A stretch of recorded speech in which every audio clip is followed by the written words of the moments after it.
Tuesday morning wake up. It's around 7 in the morning. And I am gonna go ahead and get ready. Go take the dog out. Feed the cat, feed the dog. And then I will sit down, look at all the messages, look at all the problems that probably have happened overnight, read the news about this horrible storm we supposedly were supposed to have gotten. And then it's back to work and training and getting ready for the rest of the tour. Messy hair, definitely don't care. Have not showered or washed it yet because I'm about to go get sweaty, but it happens afterwards. But I'm hoping, because supposedly we got this derecho or whatever the hell you call it last night, that we get to see some storm damage. But this is the Twin Cities, and so seeing storm damage is more like, okay, let's go to the outskirts because it never hits the cities. Mass, we gotta get our bike. She's like, let's just go. Go, go, go. All right. We will be on the trail very soon. So, no cats today, but hopefully some storm damage. That's actually part of why there's no cat today, is it made it incredibly difficult to film bike door and desensitize kitties. It was a lot, but that's what I do for my animals so that we can be amazing.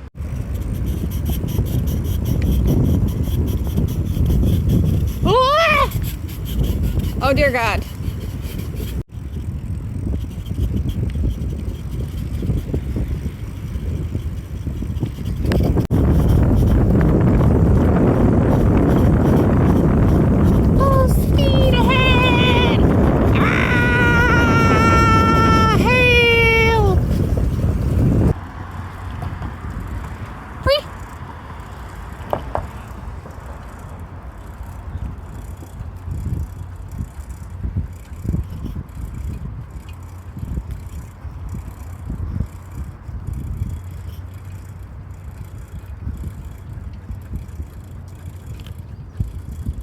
This is the Franklin Terrace Bridge in Minneapolis that we are going over. We just went over that side, which is where you can see more the Minneapolis side. This side is more of the St. Paul side. It's nice because they have big bike lanes, but then they also have wide pedestrian lanes. So as long as there's no one here, I can let her line out. As soon as someone approaches, we go back into our nice, pretty bike lane. Mass likes to walk right on that line. On a side note, my dog gets lots of practicing with joggers, because just because someone is running does not mean we get to instantly chase them. They have to be running in a special way. We also get practice with bikers, all kinds of things. And then we get our button pushing in. We get obedience in, oral obedience, because I'm on a bike. I can't really physically stop and make her do something.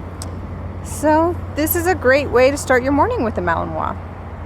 So granted, we're not got our shoes on just yet. This is what we are walking out the door for a summer setup.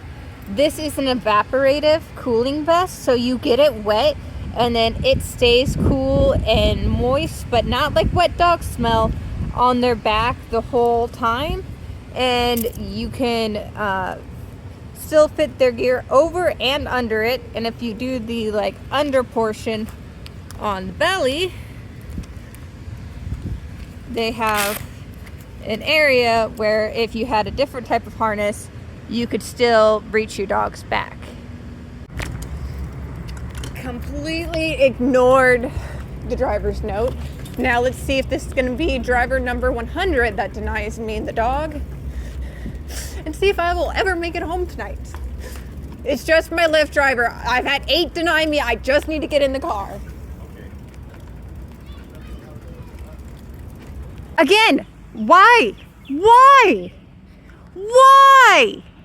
Today was probably the worst day with Lyft and having a service dog, because I went out biking with friends to a trail, and then we were all going to go home. I was just going to get a Lyft home with my bike, order an XL, no problem. 18 drivers refused to pick me up. 18 of them. I am now, like, it's almost 11 o'clock in the morning, And I'm just now getting ready to go home because of this. Home now at last, but I also wanted to point out how I lock my bike. I lock my bike with my easy lock against the frame of my bike and then do it to the frame of this guy. So here is the room update. The desk has all been taken down except for a spare few things. Hey, look at the magic cloth. You saw the UGC for that. Everything's out of the closet. That's all. Those bins are all thrift store / whatnot / marketplace gonna go bye-bye. The dresser's empty. And I'm just resting after the absolutely horrible morning I had to endure with Lyft drivers because Somalians don't follow the law. Even though Lyft literally inserts like a message before they pick me up telling them the law, they just disregard it completely. And it baffles me just how many there are and why Lyft continues to send me male Lyft drivers that will do this. This is the vlog of Tuesday night. Clearly none of the cleaning has happened, but the pulling of everything out of the bathroom and then the bedroom, everything's emptied out of the closet, out of the drawers, everything's empty. And then since I'm going into a smaller studio that's just going to be me, I decided to put everything I own into what will be the small studio space. So if I don't want to live with all of this clutter, I'll get it cleaned up is my thought. I'm not sure if I like the pile everything you own into one room and then separate it into its individual boxes system. Thus far, I've loved it. But now I'm at the centralized gathering room, and it was super easy to do all the other small rooms, and it was perfect for the ADHD. But this is just overwhelming. But I have 2 days to do so and possibly help. And most of this is actually just now my getting rid of are my blankets that I'm keeping fresh, the easier thing. So I do feel it's doable, but that is a thing for tomorrow. It is a little like, I want to say it's like 8, 9 o'clock at night. And yeah, we're calling it a wraps for the day. Is the definitely coming with, and then I'll have the matching suitcase to the little blue thing. But my goal is just to live in a couple of bins now that fit in there, that fit in my wagon, that I literally, since I'm not going far, can just extend my little collapsible wagon, put a bin or two in, walk it over, and come back. But I also think I can get a bunch of these boxes in a Lyft XL, take it over, and probably get it in 2 or 3 trips. Because I'm really only anticipating... Well, I'm limiting myself, really. So I can take whatever I can fit in that purple box, not counting the stuff that's in it. Anything that's in there, now I'm going to empty that one out, probably just for the sake of transportation. And like anything in a box, and then those 2 bins. So I've got 1, 2, 3 bins. And then maybe I'll use the ottoman for my kitchen stuff. But I really think this is the dog box. 1 is going to be a kitchen box, and 1 is going to be a miscellaneous box. So really, I'm going to be taking this all down. All of this stuff-ish down into 1 or 2 boxes, and probably a couple of the big like moving bags if it's like miscellaneous. But all of this stuff is like things that aren't like near and dear to me for the most part, so I'm not like as upset. It'll be easier to downsize. I just recorded an entire intro about this morning without pressing the record button. So this is Wednesday. I have today and then I have tomorrow of packing.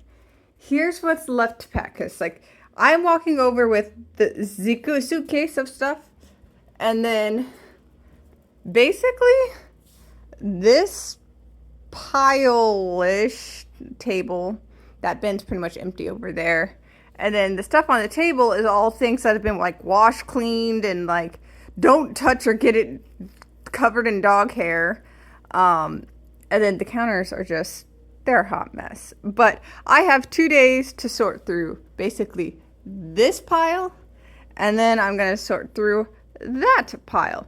Although these 2 bins right here are my reselling that I do. And so I'm not worried about literally dumping those off at a thrift store and restarting reselling with new products. So technically all of this is thrift storeable. And so, yeah, I'll probably just be doing a lot of Facebook Marketplace ads. YouTube, I have this super crazy idea of wanting to be able to do van life and be able to travel the country. Granted, I am blind and can't drive, meaning I'm definitely either going to have to hire someone to do it or find a man that I actually can do it with and live with. So, like, I have shrunk down all of my kitchen supplies to just basically this, an air fryer, and a blender, and, like, miscellaneous other things that kind of are needed in a kitchen. But very minimal, like, I want to have, like, 2 cupboards, and that's all I need.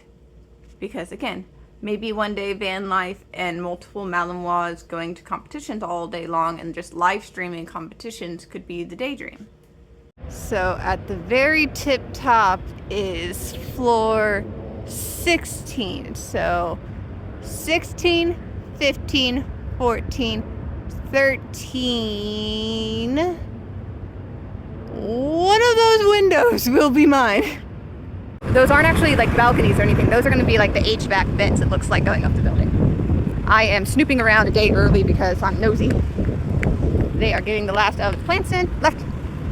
She's like, but those plants smell good, Mom. No, you cannot take the plants and smell them.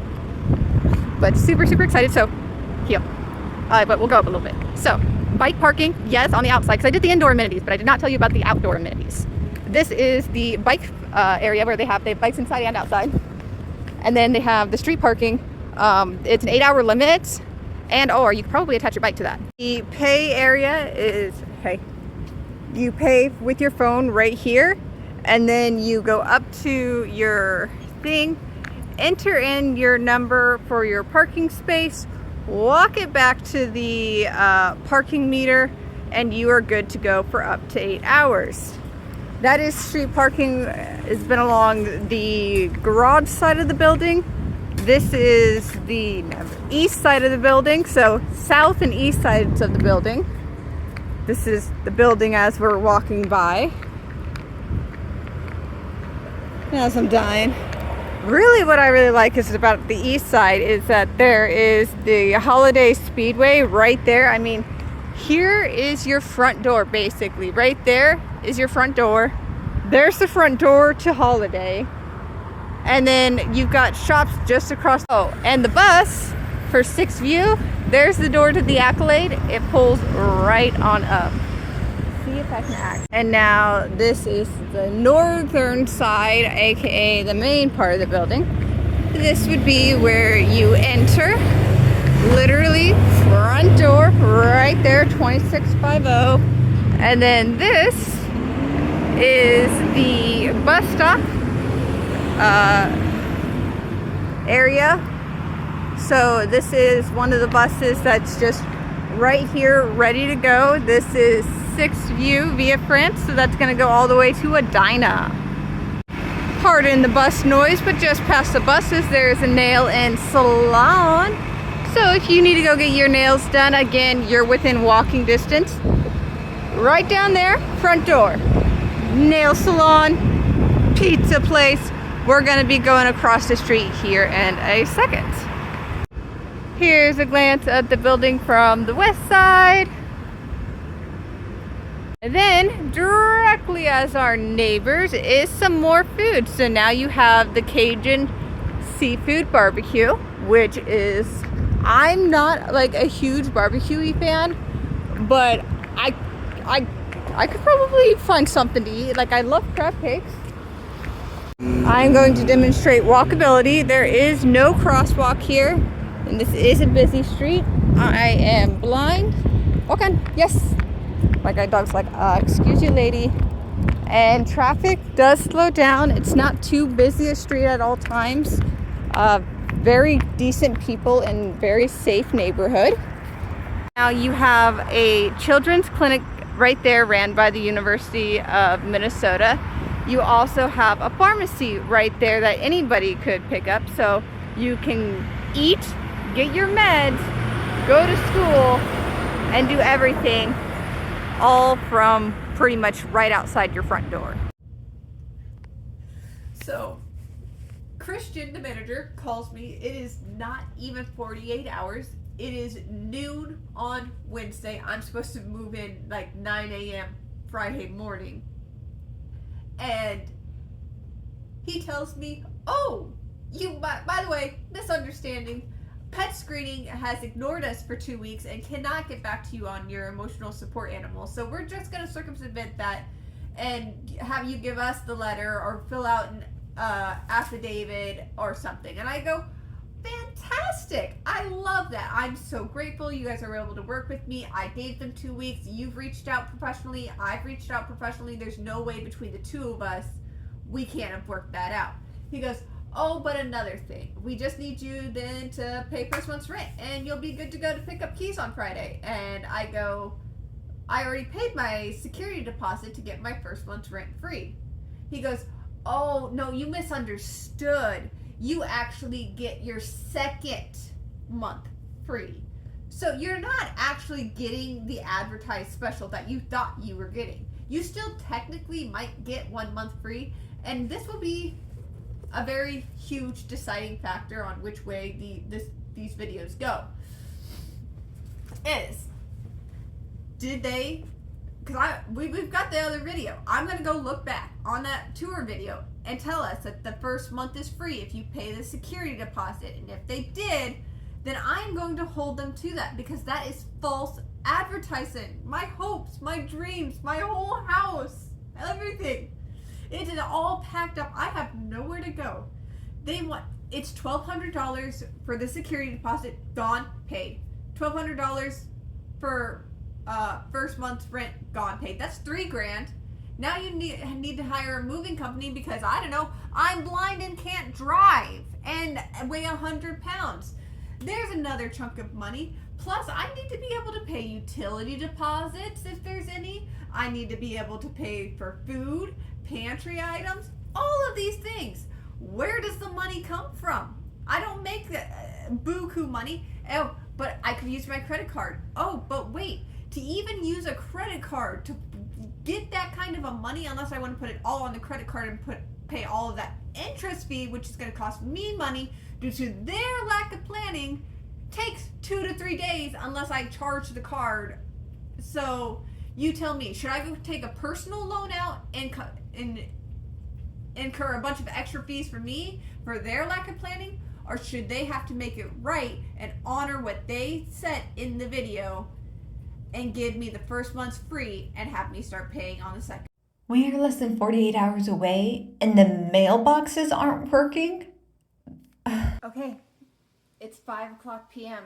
Actually, it's 5:06 p.m. I gave them like a 5-minute grace period. I have no new emails from them. The last email was at 12 o'clock, surprise! You need to sign a new service dog addendum and ESA cat addendum, which was done, and I did so.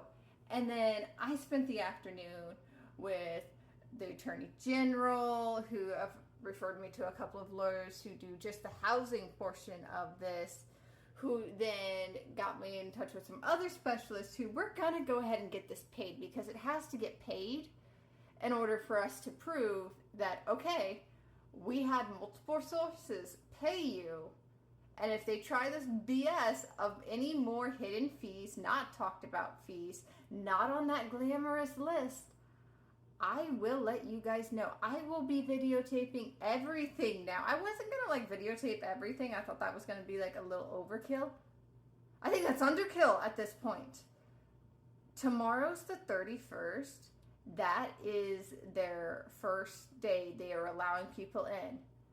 I'm going to be out on the street watching just how crazy the traffic going from the garage, because if you got the email and the email was like, do this, do that, do this, and exit that way, you got 1 hour in the garage and we got just a couple of dollies, and so you get $1 per person, 1 parking space for 1 hour, and we're going to assign it to you. as fun as that sounds, I'm going to be doing lifts in a wagon because I'm close enough by, but all the more power to you, Accolade. What really frustrates me is I feel like this is not so much a Accolade to Minneapolis problem, but possibly even a Gray Star communities problem, because Christian, the building manager, highest level up, he said, did offer what I would consider a reasonable accommodation of saying, oh, I can see where there's that miscommunication. Let's just get you in the door. It's 48 hours till. We'll give you August, but then you need to pay us September. That was what he wanted to do. That is what I wanted to do. Corporate said hell no. And so I'm saying hell yes to corporate by saying, okay, I emailed you about 1:30 telling you that this video will drop by 7 p.m. and that you had the opportunity to go about the original deal. Not that happened. So we will continue on with I will pay the additional $1,200 very, very unhappily, and we will continue on with this documentation. Let us just hope there are no more problems. At least YouTube is going to get a real picture of what the move-in process is going to be like, because they're doing it on certain days, and that's a red flag. That means mass move-ins, and that means mass problems in my personal history. Now, all of that aside, the next video is going to be on Friday, so make sure you like, drop me a comment, and subscribe over there wherever the bell is, because I'm only at like 101 subscribers. I had a goal of 1,000 and y'all gave me 100. I'm sad. How many can you guys give me till August 1st? Like, pretty please. There's another one coming out on Friday.